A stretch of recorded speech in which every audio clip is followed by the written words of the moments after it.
What is up, everybody? It's Dr. Vibe here, host and winning Dr. Vibe show, the home of Epic Conversations. I'm the host of Epic Conversations, also the 2018 Innovation Award winner, handed out by the Canadian Ethnic Media Association. And do note, this is the home of Epic Conversations, and I'm the host of Epic Conversations, broadcasting live stream right now on Get Vocal and numerous other live stream video platforms. And we're also doing audio live stream on a platform called Get Vocal. All that stuff's out of the way. Let's make it happen. Broadcasting live here. We have another new friend for the Dr. Vibe show. And this gentleman's an interesting guy. I like to do my research, and I found him out. So I'm glad he's made time in his positive, productive schedule to share with us. Gentleman's name is Reginald A. Howard. He's a mental health advocate, author, speaker, podcaster, and coach. Podcaster, that's why I sought him out. Black male podcaster, even more. Wanted to see him out, search him out. He uses his life experiences to ignite, inspire, and empower others. Rather, it's through his paradigm-shifting book and his emotionally connecting speeches, his therapeutic podcast, or his mentally clarifying coaching. He's here to serve and help people live their legendary life. His platforms are dedicated to hearing, helping, and healing others. He's going to be sharing a little bit about himself tonight, but also sharing about his podcast, the Black Mental Health Podcast. So welcome for the first time, and hopefully not the last time, Reginald J. Howard. How we doing? I'm good, sir. And quite a quick resume you have there, award-winning and all of that. So I'm happy to be a part of an award-winning podcast. Yeah, I'm just a guy. I'm the home of Epic Conversations. I'm the host of Epic Conversations. Before we go any further, just want to shout out on the Get Vocal platform, Lokesh, member of the Get Vocal team, and Herbie. Thank you so much, Herbie, for taking time out of your positive, productive schedule to join us. Mr. Reginald, you are a busy, positive, productive guy. But before we get to what's making you busy these days, let's cycle back. Tell us about the early days, the younger Reginald Howard. Because I still say you're young, but where did you grow up? Right. All that kind of stuff. So originally, I'm a first-generation American. My mother came here from Antigua, home of 365 beaches, and she came to America to make sure her children could seek a better life. So I grew up in Philadelphia, in the poverty-stricken area, what most would say the quote-unquote hood. So I grew up there, just trying to find my way to success as most are trying to do in the hood. So just another guy that always been interested in helping people, or another kid that always been interested in, making people feel happy around them. So early on, I recognized that I like people being happy. So I guess it's always been my life purpose to find ways, even as an adult, a young adult, to find ways to make people happy. Excellent. Before we go any further, also just want to shout out Terry Johnson. Thank you so much for joining on the Periscope platform. I want to ask you, you said you want to make people happy, but was your childhood happy? Happy is a big word. So I would say, looking back on it, I'm happy with the experiences that I had the pleasure of being in, because they shaped who I am today. And if I didn't have those certain experiences, then I wouldn't be able to do some of the work that I am doing. So I would say, yes, I had a happy childhood, but I love the lessons and the experiences that I had, because although it wasn't always happy, it provided the vessel for me to want to do the work that I'm doing today. Excellent. You mentioned growing up in Antigua. How long did you spend there, and what were your memories of growing up in Antigua, the 365 beaches? Well, growing up, I was back and forth between Philadelphia and there, and it gave me a newfound respect and appreciation for what's over here in America. I feel like a lot of people don't know what it really means to be poor, like in the sense of poor and you don't have anything, or you have to go anywhere. So anytime I get a chance to go back over to Antigua, I get a newfound appreciation of the things that I have in my life, because that's a third world country and people are literally fighting to survive for their lives. And as much as we think we're poor over here, or we don't have much, or we're fighting for our rights, it's like, try going to a third world country and see, and you'll be blessed to be in certain positions that you're in. So going back and forth, I love my cousins, my family. It gave me a sense of foundation for my life. So I'm truly grateful for being that, having that heritage in my history. Do you still go back periodically? I tried to. I haven't been there since about 2015-ish, I want to say. Because when you start to grow up, you have family, you got responsibility. So I can't really go as much as I could. When I was a kid, my mom was paying for it. But when you got to pay for your own family, it's a whole different ballpark. But I'm Understood. trying to get back as fast as possible. Nice. Why did your mother choose Philadelphia in the United Uh, States? She didn't. All right. So what happened was, she came here because she needed surgery, and you need the best. She wanted to have the best. She did. My grandmother wanted her the best possible thing. She needed surgery on her eyes, and so she sent her to America to her brother in New York. And my mom started getting to things with that side of the family, and fortunately, around that time, she wound up meeting my father, who was born in America, and she wound up moving with his mother, and that's how the journey began. Who lived in Philadelphia. So my mom was coming back from Philadelphia and New York and traveling back and forth, and she met my father in Philadelphia, and that's how that story started. Do you have any memories of coming to Philadelphia the first time? Well, I was here Oh, already, okay, so okay. I was here already. So my journey starts in Philadelphia. So, and it's interesting, and I share this with people, especially from Philadelphia. Out of all the cities, or all the cities in the world, or states in the world, there have been more people from Philadelphia and or Pennsylvania on the Dr. Vibe Show platform than anywhere else. Wow. So there is something special about Philadelphia with the Dr. Vibe Show, and I haven't been there for a few years, so I have to get back because I feel there's a calling for me down in the city of brotherly love. I'm happy. Hey, listen, anytime you're here, I'm happy to host you. Maybe we can go out to dinner sometime. Absolutely. Maybe do a live podcast from Philadelphia. Hey, I There like you that. go. Okay, got to have some documentation, not just good food, but just some documentation digitally wise. I got you. Nice. So, you know, education, schooling, what have you achieved in that area? So fortunately, I was able to go to college, and study communications, and unfortunately, I wasn't able to finish. And let me backtrack, because when I went to college, from a kid, I knew I wanted to own my own businesses. I knew I wanted to make an impact. And it wasn't that I was against jobs, but I knew I could only make a certain level of impact working a job. So, and I always thought it was interesting that you can create and build something from the ground up, and it's a sense of pride with that.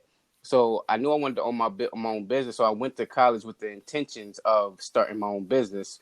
No one told me, in order to learn how to start your own business, just start one, and then you can learn a lot of stuff just starting one, a lemonade stand or stuff like that. So I had little traits of that growing up. I used to sell mixed CDs. I used to download before iPod and all that stuff. I would go to school and get requests from kids selling the CDs. I used to cut grass, snow, shovel snow. So I always had that entrepreneurial spirit. So when I went to college, Shippensburg University, I started studying business. When I got there, I realized how hard the math classes were. And so I wound up having to pick a major that was easy enough that it didn't required as much effort on the math end, but also that I could find some interest in. And again, to backtrack, I always got in trouble for talking too much in school, because I always wanted to be the guy that's communicating and stuff like that. Didn't know that what that was as a kid, but growing up, I found out that wait, people are getting paid to talk too much. Like, oh, I need to get into this field. Nice. Nice. um, so I studied communication at Shippensburg University, and then came out still having that entrepreneur itch and wanted to start my own business. And that's how I got to start doing some of the things I'm doing today. I can so much relate because way back when I was in university, my first year I took accounting, and I go, what is so difficult? Like all this math stuff, it just didn't make it. And get it from my last year of high school, I said, I don't want to take any math anymore. Anything I want to do has to be done on the Mm-hmm. calculator. Why making it more difficult than Mm-hmm. it is? So I can relate in regards to that. Where did you get the sense of entrepreneurship? Was that something in like someone showed you, or just came through you to be entrepreneurial? I've grown to learn from just studying my family and history that it's in my blood, literally. From my grandmother in Antigua, she owned her own like convenience store in the town, like outside in her house. And being in a third world country, to have your own store where you're selling to the kids in the or in the adults in the neighborhood, that's Oh yeah. big. And then learning from about my dad as I grew up, because I grew up fatherless for a while. My dad and my mom didn't get along. He moved away, and I was with her most of my life. And after I reconnected with him, I had learned that he wrote plays, he wrote books. Wow. He didn't publish anything, Right. and I talked about that in my book. But he didn't publish anything. But he always had an entrepreneur spirit. And learning from his mom, she's a preacher, pastor, like she's an evangelist. So she's always been selling things. So it's literally genetically encoded in me. But I didn't know that until I started talking to my family members. Nice. You mentioned another thing of interest there, and I don't know if you're comfortable talking about it. What was it like reconnecting with your father? And I'm open book, so any Yeah. question is No, no no, questions is just off limit. So it wasn't until I had my first son that and to give a context of why I chose mental health. I started when I had my first son. I felt so worthless because I didn't have a job, I didn't have a car, I didn't have anywhere to live. I was living with my mom's house, and I was supposed to provide for a little human being, and I felt worthless. So I texted all my friends and family members that I felt close, and I was like, I don't want to be here no more. Take care of my son. So that was when the suicidal thoughts, because I felt worthless. And I tell people all the time that it's not that you want to end your life, it's you just want the pain to stop. So nice. I I hear wind you. up taking pills and not overdosing, but just wanting to go to sleep. So the pain was, I don't even know what the pills were. And then I woke up with my godmom knocking on my door, on my mom's door, and she took me out. And I realized I had to sit with myself, like, this is not me. I got to start doing some research on myself. And that's how I started getting that's the mental health start right there. I started learning anger management and stuff like that. But also within that research and within myself, I reached out to a man that I didn't know. I'm like, I don't have the tools to be a father because my father wasn't there. So now I want to know why he wasn't there. I'm gonna give you a clean slate and figure out why you weren't a part of my life. And I had some connections with my little brother from his side, and I reached out to his mom and said, if you talk to him, let him know I'm looking for him. And we talked, and I can remember that day as clear as day right now.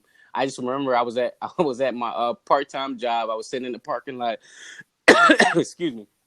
I was sitting in the parking lot, and I just let him have it, and almost not letting him have it in the sense of coming at his character, but how I felt with him not being a part of my life. And then some emotions poured out of me. And this was like I was like 21, 22. Some emotions poured out of me that I didn't even know I still existed or ever existed. And I'm like, you didn't bring my bike up from 12th grade or 12 years old, and I didn't. I'm grown and or over 18, and I'm talking about a bike that I didn't get when I was 12. So it was a tumultuous process where we went up and down trying to figure things out. I just talked to him for about 2 hours today. It's not, the relationship is not where I would love it to be, but we have a line of communication, and the only reason why it's not there where I want it to be is because I want, I tell people that in order for that relationship to work for a parent or any individual that took care of you, that is not available, that you want to still have a relationship with, you have to decide if you want the relationship or the childhood back. He can't take me and throw the ball outside. He can't take me to a baseball game, or to buy me peanuts, and he can't do those things that I want as a child. He can't get me that bike basically that I want. I'm grown now, but he can restart now and build on that relationship. So either you're gonna fight for the childhood or you're gonna fight for the relationship. And I had to learn to let that part of the go is over and give him a clean slate. And now we have a relationship now that we're building on day by day. Well, congratulations on reconnecting and rebuilding. And I think from what you shared, I can say for you that your relationship with your father is not where you want it to be, but it isn't where it used to be. That's true. Good stuff. You brought up a very tumultuous time for especially a number of men having your first child Mm-hmm. and not having a job. How was that, and how did you get through that? So for me, I had to refine my self worth, and I had to refine what I had to redefine what it meant to be Reggie again. And I had to realize that I'm not a kid anymore because I have a kid, and I had to grow up and be step into that role of being a father. And just because you don't have a father, don't mean that you can't become one. Start learning stuff. It's books out there. There are people out there. There's men. There's men you can model yourself after. It's a lot of things out there and resources that you can start to use to start to transform and become and step into that role. So for me, it was a hard transition because, of course, again, we just talked about it earlier about my mom used to pay for my tickets to go back to Antigua. Now I'm I'm responsible for paying for somebody to come to Antigua and stuff like that. So I had to, redefine who I was and what I meant to this world and what I was going to mean to my up and coming son, and just enjoy and embrace that role so that way I can become a better man for him. Excellent. Just want to take a quick shout out here. Thanks for joining in the last little bit. You Foresight, Sean Osby, also Nicole Van Cleve. Have not heard from her for a while from the Chicago area. And Dawn Fit to Be Free, all on the Periscope side. Thanks everyone for joining in. Whatever amount of time you're in, it's appreciated, not taken for granted. Let's continue on with the Reggie journey then. So, how did the Black Mental Health Podcast start? Well, we talked about my experience with talking too much and going to school and learning about communication. And I just started to fuse all those things with what I was learning about mental health, anxiety, depression, and stuff like that. And I didn't want to go to school again to become a therapist or become a psychiatrist or psychologist. I was like, I got to find a way or a medium to expose or present to the world everything that I was researching and learning. And behind the closed doors, people always told me that I was a great listener and I was always great to talk to, and I would have great conversations. And then I would have those same conversations with other people, and it wouldn't like mesh together. I'm like, this should be an open dialogue amongst everyone. Like, we should all be having these conversations. And I always tell the kids and the children or the students that I talk to when I go to the universities is we shouldn't all feel alone in a room full of people. And the only reason why we all feel alone in a room full of people is because we're all trying to hide the things that we've been through and the things that we trying to hide pain the best. We trying to see, oh, I can hide my pain better than you. I can hide what I've been through better than you. And I wear my story on my sleeve. So, backtrack back to the podcast. I was like, I want to create a platform where people can share their story in hopes that it inspires and encourage others to feel comfortable and confident in sharing their story, because they can relate to an individual that kind of looks like them and looks like where they come from and feel comfortable, like, oh man, I'm not alone. And I wanted, especially for men, to share their feelings and know that it's not whack or corny or whatever the case may be, to step up and be, I guess, share your feelings. So I wanted to create that platform and interview people. And then I know for yourself, in our communities, it's not a thing that we do when it comes to mental health and stuff like that. We don't share, I had a suicidal thought. We don't share that I was depressed. We don't share these things. It's almost like you sweep it under the rug and act like it don't exist. To be able to provide a safe space for people to share their stories and hope create conversations within people's households. Was it easy to take your challenges and make it into a victory called a podcast? Because a lot of people would say, no way, I'm not going to do like a podcast about this. Was it an easy transition for you to say, from it to becoming from an idea to become a reality? I say yes and no. No, because starting a podcast, I didn't know nothing from it. I knew I listened to podcasts, I didn't know anything about it, so that part was difficult. the me talking as we're talking right now, I'm like, oh, y'all interested in hearing this? I didn't know that this was a thing. Like, y'all care about what I've been through or my emotions and stuff like that. And I realized there was impact and power within sharing your emotion, because a lot of people don't. Everybody's acting like they don't have any emotions. So that portion wasn't hard for me, but the actual development and learning and putting it out there, and partially the other portion that I did have difficulty with, I didn't know what to say when I got on the mic. Okay, so I didn't know let, let, what people were let going. me interrupt here.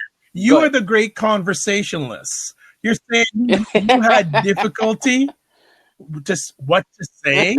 You just said a few minutes ago that I'm I a great didn't. conversation to have. So why was it difficult? Because you see, me and you, I can talk like this, but when you could take you out of the room, it's like now I'm talking to myself. Now this feels weird. So what do I say out there that y'all want to hear? And I don't have a response feedback loop to know, like, all right, this is interesting or it's not, or they don't care or they do. So that portion was hard for me. Okay, well, you know what? I just say to people, sometimes you have to just jump off a cliff and grow your wings on the way down. Hey, fix the plane while Ah, flying. there you go. As long as it's in a certain Boeing plane, yeah, okay, all right. Uh, so so let me ask, and I always love when ideas become reality.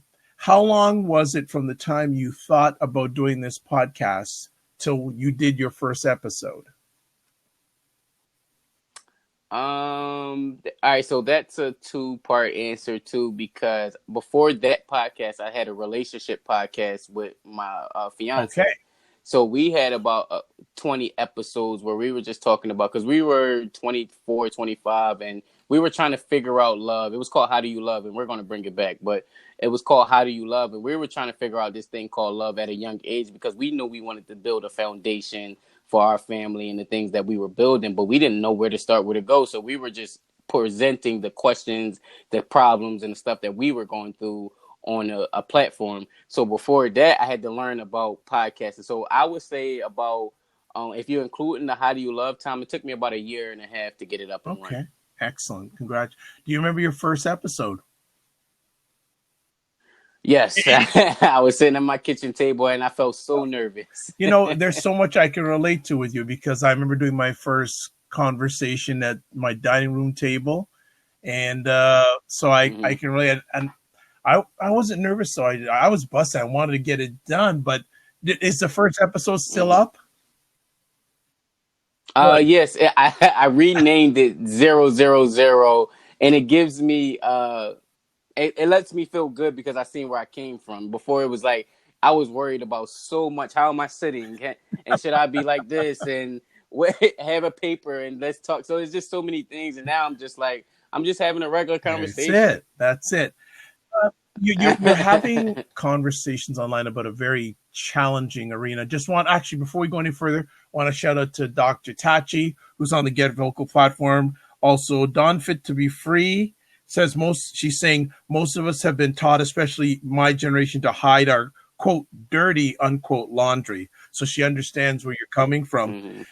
In the black, I don't like saying the word, in the black environment, what are some of the Mm-hmm. challenges, whether you have experienced or others have told you on your conversations when we're discussing and dealing with mental health in the black environment? I know specifically a lot of us are depressed, but we hide depression so well, or I don't even say so well because it's you can kind of tell if you know what to look for. And sadness and pain. That's the real one. It's real pain in our community from generationals, even with slavery and not going to therapy for that PTSD and racial things that's still going on in today's world. And I just day to day you see depression where people don't have the job that they want, or their bills can't be paid, or they can't get over a relationship, and we don't know what to do we don't have therapy in our communities because we don't speak about it. And I notice there's just so many people are just in pain that leads to other things, for most to being doing angry and being aggressive and doing outlandish things that they wouldn't normally do. in their normal state of mind, and then for certain people it makes them overeat and eat the cakes and the ice creams and stuff like that. So it's a lot of pain within our community that doesn't get acknowledged and addressed, and we it just manifests itself in different areas of our Right. lives. I would be remiss. Dr. Tatchis here. I just always, when she's on, I got to mention she does a great live stream conversation on Wednesday evenings, 5 p.m. Eastern Time via Instagram Live, and then 6 p.m. Periscope Live and Facebook Live called Mediascope. It is the hottest live online conversation about media, tech, and pop culture, hosted by Dr. Tachi in the lovely, hot state of Florida. So I just wanted to make sure I got that in there. This, especially for, okay, let me, is the trauma or is the Black mental health challenge different for Black men versus Black women? I think it's compares apples to oranges. It's like we all trying to hide. Like I said earlier, we all trying to hide playing better. It's different struggles for each, and we're trying to out. The only thing that I don't like is for women. I feel, in my perspective, it gets addressed. It is allowed to feel, and as far as men, it doesn't get the same significance that I feel like women get. Like I feel like there's an unbalance in the addressing the need. For example, Father's Day is coming up, and it's a lot of things within our community where it's used to bash the fathers that's not here, and instead of uplifting the ones that are doing it. When Mother's Day come around, every mother gets celebrated, and when Father's Day come around, it's like the single mothers take over that day too. It's like we get that day too because we do both roles, and I get it. I salute the women that do it. They are so great courage. I grew up with a single mom, so I'm very appreciative and grateful. But I also know there's a bunch of men out there that don't get the credit that they deserve. It's like almost like the squeakiest wheel gets the most attention, and because you're doing what you're supposed to do, you don't get the attention that you deserve as well. And I feel like just comparing it is like there's an imbalance, but we all struggle. We all have our own individual struggles as well as genders. It's just deeper along each Okay. level. So on your program, do you feature Black men, Black women, and on, okay, I have another conversation piece on top, but so we'll start at that first.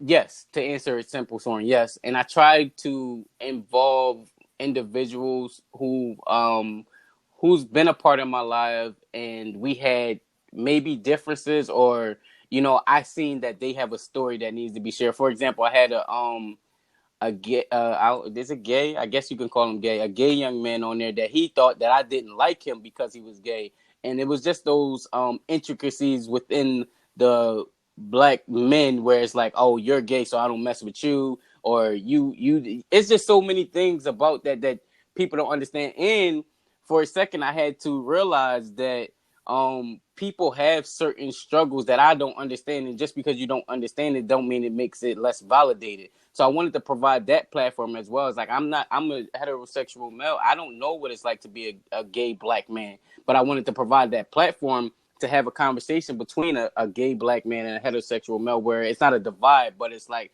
let's come to a place of understanding one another, because I feel like we are already divided enough. Let's create a space where we can come together. Nice. And I just want to shout out Mr. Luke, my fellow Canuck from Canada, Windsor, I believe. Thanks for stopping by on the Get Vocal platform. Reggie, let me ask, is it easier for you to get, or is it any different getting a Black man on the platform versus a Black woman? It's so hard getting Black men on the podcast. So hard getting Black men on the podcast. Now, I can have conversations off air about them with them all the time. They'll have the regular conversations, but in fear of being judged and being criticized and stuff like that, they won't have that same conversation on the platform because they know they can't be their real and true selves. And I get it and I understand it. So whenever I get one on that I can have a genuine conversation with, I always try to, but it's harder to get men on there for sure.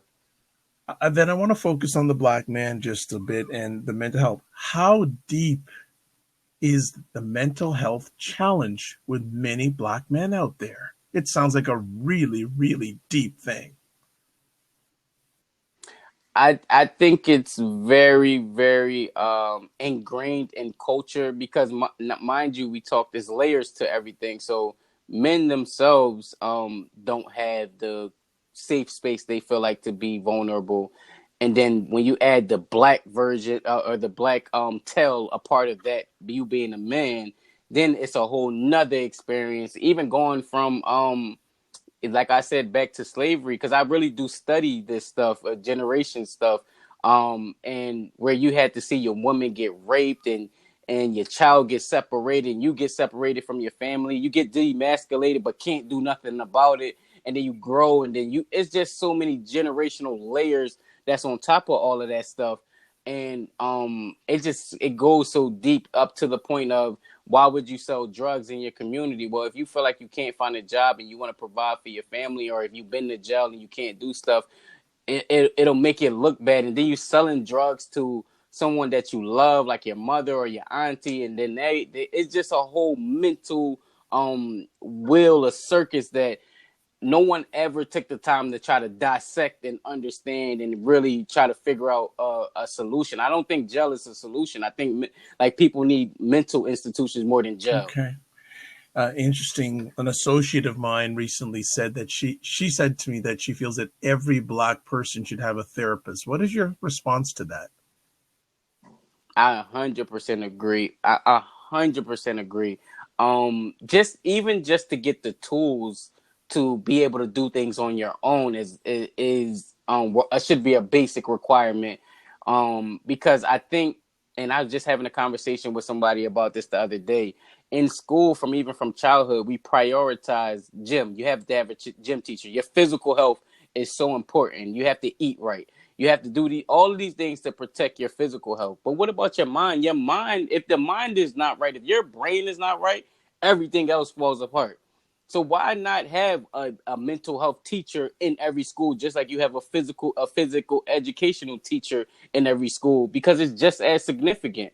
Like I think they say the mind first and then the body follows. So if the mind is the most important thing, why isn't that a priority on educational level? And like I said, that stuff is a passion for me, so I can go into a whole deep end. Go But for it. Go in the for it. You short got part, some time. yes. Go for it, man. Let it loose, man. Let In it the rip. short part, because it just bothers me how much that our educational says that they care about the things that's happening within our children and all of the stuff that they say they prioritize, but there's nothing that's really um focused on emotional health inside the educational system. Like it's all of these things. It's one guidance counselor to how many ever people in the school. I think, like I said, it's just as much as there a gym teacher, there has to be someone whose sole job is to focus on the mental stability of the students within the school. And the only reason why I'm harping on this children, because it starts from an early age. If you can attack it early, then you don't have to worry about grown kids out here who don't know how to have the tools to fix their mental health. It start when you can get it into the children earlier. You solve a problem that doesn't need to be solved when you're an adult. And you see, when you took it up a notch. People are responding here. Don Fit to Be Free is saying on Periscope, so many layers of pain. And then she also says, say that again for the folks in the back. Whatever is going on mentally manifests physically.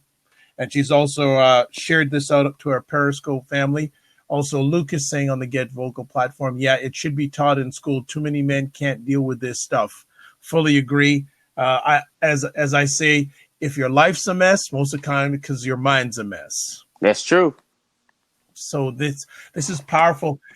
Now you did talk about the younger kids, but again, what about the parents? Mm. Because children are, well, they emulate what they replicate. Mm-hmm. So isn't it also a concern too on the parental, for lack of a word, healing? I think we have to attack it from different levels. And I talk about it when I speak. We have to go community wise, we have to go educational in the school wise, but you also have to have it prioritized at work where in your jobs, in where you spend most of your time during the week, they should be prioritizing what's going on at home so that way you can do a better job when you come to work. If you're not prioritizing that person's emotional health, how can you expect them to do a job when they come into your place every day? They coming in miserable. They coming in because they can't pay their bills, or they coming in, they're not their best self. So I feel like employers need to start to invest in mental health as well, and they have someone that's on staff, on hand, that's purpose and job is to evaluate the employee's mental health. It'd be interesting, and I'll just put it out there to the people who are watching live. Have you ever worked in a workplace that had access to therapy, as like a health plan? And especially my concern is these days with health costs being being cut back. I know it's a lot of cutbacks are happening in the United States. In Canada, we're still okay, but they're starting to be cut back also. A lot of workplaces don't have that facility or that service available. And it's interesting here. I'm seeing Luke here on the side says, I get one visit per year. He's never used it. Mm. And they don't make it known either, but they'll tell you about that free gym membership that you get, or that you get required. And it's like, it's not, it's really, they need to prioritize and put it into the forefront, and wondering why certain employees are committing it. Well, so just to counteract that, Luke, yes, it's companies need to prioritize that, but doesn't it also need to come from the people to try and tell the companies what we need? Because a lot of companies, they're not going to do something unless there's the push. Do you not think? Well, and I forgot where I heard that, but they said if you would have asked people back in the day before you built the car, what did they need, they would have said a faster horse instead of a car. So sometimes people don't know what they need. So it's True. like you have to, until you provide it to them, and it's like, oh, this feels that me. For me, meditation, I just thought it was like a hippie, like weird thing. But actually, once I had to sit down and tried it, it was like, oh, everyone needs to meditate just as much as you eat. It's meditation should be a requirement. So that way, because the world is so nosy or noisy, that you need some time to just unload and cut off from the world and just be in a safe space in your mind where you don't have to deal with anything for at least 10 minutes. No children, no relationship, no community, no nothing. Just you and Don Fit to Be Free on Periscope says so many companies still attach a stigma to seeing a therapist. Mm-hmm.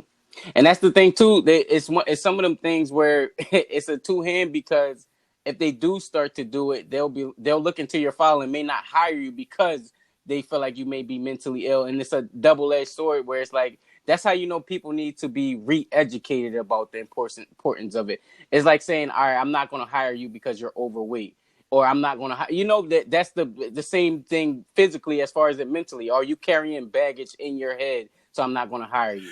It's interesting you mentioned that. So can you imagine a person of color having to deal with that, getting hired, and then also the emotional challenge on top of that? 100%. It's so like, it's just, I'm a loss for words, because I do have a lot of passion behind it, but I know it's just a ignorant meaning not knowing, and needing of re-education. And that's why I talk about children, because at least if you can get it at the racism dies out when the older generation dies out. It's the new children that you need to focus on, so that way it can never exist. And I feel like the same thing with mental health. If you can focus on the seed when it grows out, then it can produce way more mentally healthy fruits than anything.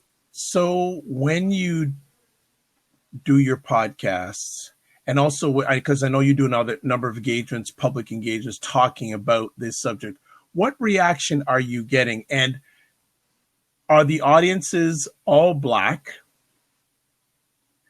And if they're not, what responses are you getting from Black audiences versus non-Black audiences?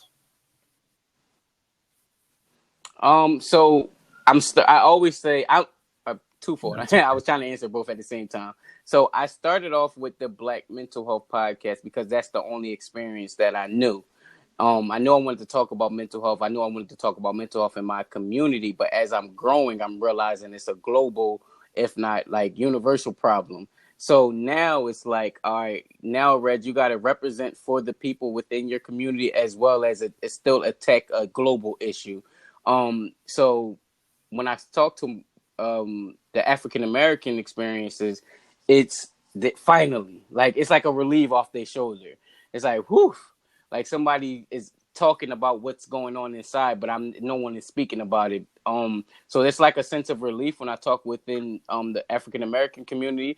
Now that I'm venturing out and talking to non-African American communities, it's for one, it's eye opening for them because they don't realize how much turmoil and trauma that's within the community. They just it's like slavery's over. What are you complaining about, basically? Like, and it's like, no, there's long lasting effects that's within our community that no one's speaking about. And when I talk to them, I'm getting educated because like you're able to hear someone else's experiences within a different culture that you probably are not recognizing. And like I said, it's almost like comparing apples and oranges. Everyone goes through some type of traumatic experiences, and you can view one higher than the other, but everyone feels some type of pain. So when I talk to them, it's more of an education for me. And more recently, I just partnered with NAMNI, which is the biggest mental health organization in America, or at least one of them. And they are exposing me to a different audience. And I know for me, and I learned that early age, I don't know where I heard it from. I'm going to be a representation of the African American community when I get in front of that different audience. So I'm just now starting to get into audiences outside of my community, which is for me, I love to learn. So it's a rewarding experience just to get educated about different What has the experiences. podcast taught you? And is there anything doing the podcast that you found out about yourself that you did not know about yourself? Um, it's taught me that to be less judgmental. Not saying I was out here like, oh, you're bad because of this, or just being judgmental like that, but it taught me to try to come from a place of understanding with all interactions, even interactions outside of my culture. So it's taught me to have a sense of what's that word? I can't even think of that. Compassion, a sense of compassion for others' experiences, and just know when someone cuts you off in traffic, it's not, oh, they did it spitefully. It could be they have a pregnant woman in the car and they're trying to hurry up and get to where they need to get, before we just automatically just jump to conclusion. So it's taught me that. And what I learned about myself is I really love helping people. Like I really get enjoyment and fulfillment out of serving others and helping them attain whatever they're trying to attain, even if it's just getting that conversation off of their mind. I just love literally helping people. It wasn't until I had my family I had to learn that I had to find a way to make money and help people at the same time, because I was doing it for free for the longest. But I genuinely love people help and helping. And someone asked me the other day, like, if you had to die, what would you want people to say about you? And for me, it's I really cared. Like he really cared. I want that to be the long lasting memory. That's so it's like, oh no, he's one of those individuals that actually Nice, cared. nice. How do you balance all of this? Good. Prioritizing, prioritizing is literally trying to figure out what needs to be done because we all have running to-do lists. So it's more so what needs to be done, what needs to be done now, what needs to be done by me, what can I do to do it in a efficient way, and just finding ways to, you Yep. know, again, prioritize and making it done in an efficient way where it looks like you're in more places than you actually What do are. you do to keep your mental health balanced? My morning routine is I call it my power hour. I read, meditate, and journal within that hour. So is it? I forgot the numbers. What's the what's 33? I think it's like 30 minutes divided between each of them.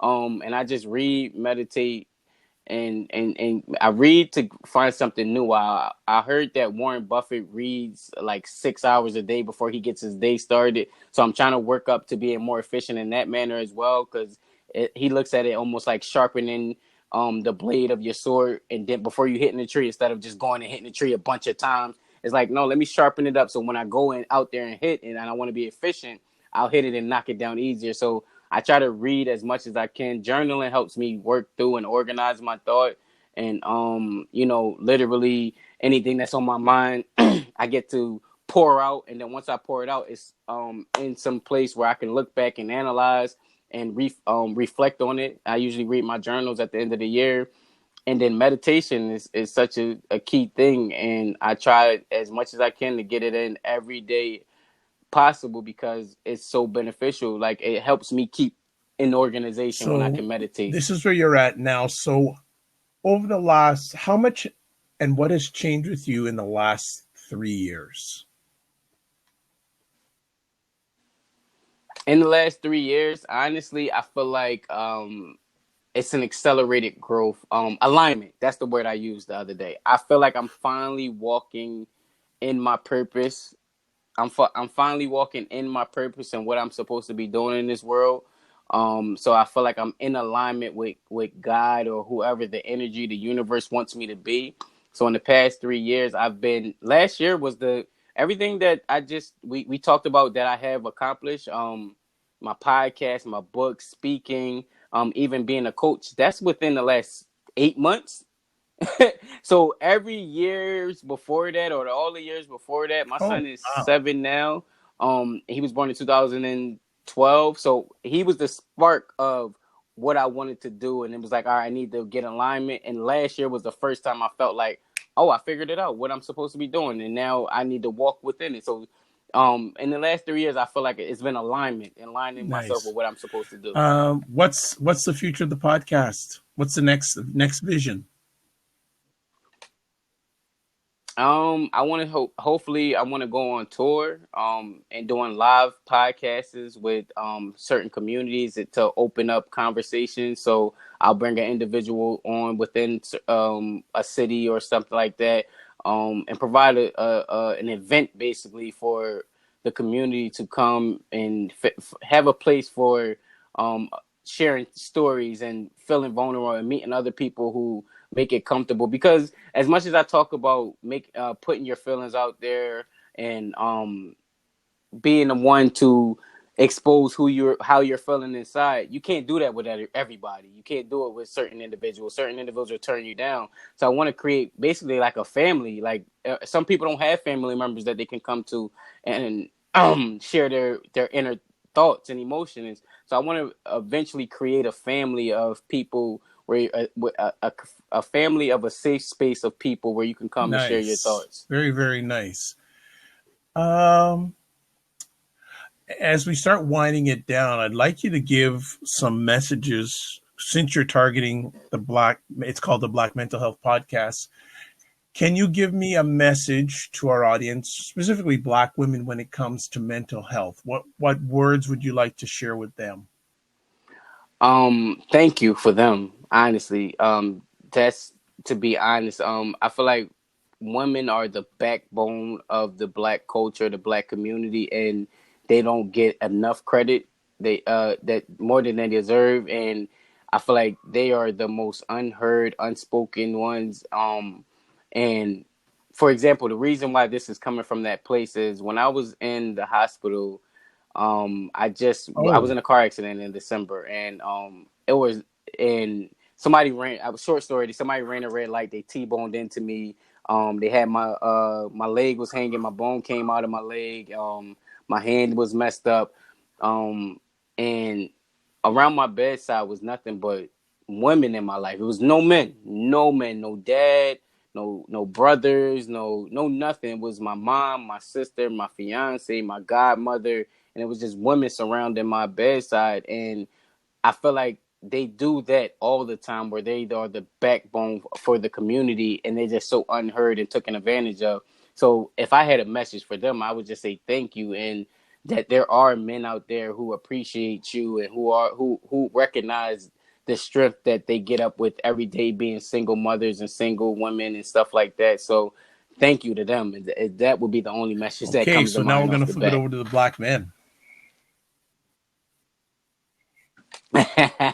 For men, I would say there, your brothers were here to listen to you, and what I mean by that is you can be vulnerable to your brother and tell him what you're going through. You know, certain and I say and I'm speaking from experience because um one of my closest friends, we never talk about what's going on in each other's life. Like and we talk about the accomplishments, but the mental struggles of what's going on in each other's lives and what we're being what we're feeling inside.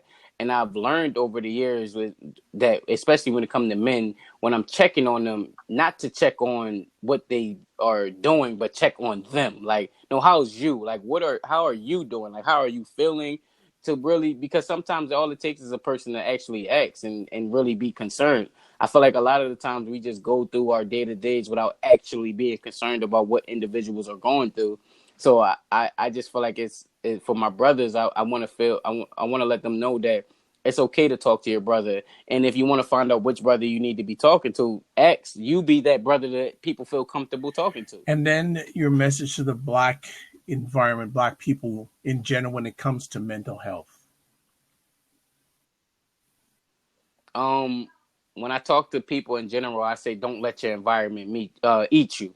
And what I mean by that is don't let where you come from like consume you, and to think, because we start to get comfortable in chaos and start to think that's the only way life is supposed to live, and it's supposed to be chaotic all the time, and you know that we're supposed to eat the things that we eat. We're supposed to you just do the thing. Our actions are controlled by some things outside of our source.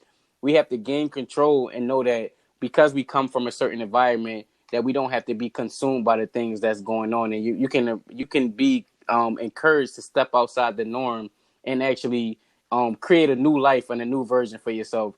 And I tie that into mental health because it's like you know some things are wrong in your within your community, but we still do them because that's what's the norm. And it's like, but it's causing you mental anguishes inside your mind because you know it's not right, but you can't stop yourself from doing it. So I would just say in general with a community, just don't let your environment Let eat me you. put it out there and see what your response is. Do you feel, I say this to people, Black, non-Black, etc., that you should have at least one or two people in your life that know everything good and everything bad about you? Yes, 100%. And you have to have confidence, and even and it's a sense of vulnerability because you have to expose yourself of what you're really feeling and who you really are.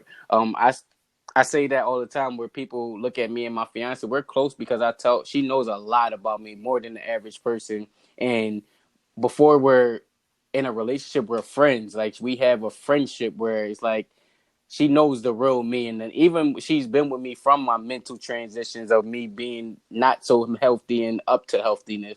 So she knows when to check in on me and make sure you know what's going on. And you need that venting wall, sort of sense, because um, if you just keep all that stuff inside, it's just going to explode.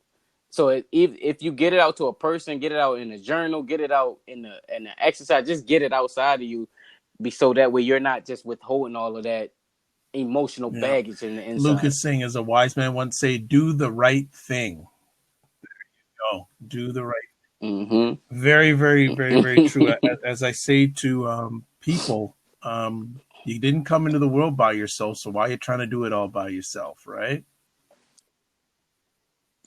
And so many people helped you get into this world that you don't even Very, know very, about. very true. Well, I know you with what you've just shared to us. Plus, you got a family, you got a lot on the go, and you got a lot offline and online. And I just like to say thank you so much for taking the time to share with us this evening. I learned a lot. Also, to put it out there to people in America, July is Mental Health Awareness Month. So, Minority Mental Health Awareness Month, I believe, is in July. So, definitely, it's an everyday Mm-hmm. thing, and it is not a bad thing to go see a therapist, really and truly, because At it's all. always good as long as it's someone you trust and they have your best interests, because Mm-hmm. sometimes other people can see a different perspective that you may not be able to see or get to. Reggie, how can Mm-hmm. people find out more about you? Everything on social media, my website, my email, everything is at Reginald A. Howard. REGINALD, the letter A, HOWARD. So ReginaldAHoward.com, Reginald A. Howard on Facebook, Instagram, so all social medias. I'm at Reginald A. Fantastic. Howard. Before we leave the epic conversation, I just want to shout out to everyone who chimed in on the Periscope side. Herbie's Hangout. I was going to say Herbie Hancock. Herbie's Hangout. You Foresight. Sean Osby. Nicole Van Cleve. Nicole Van Cleve. Don Fit to be Free. Thank you, Don from Chicago. Also, J Money Queen Bee. Interesting handle.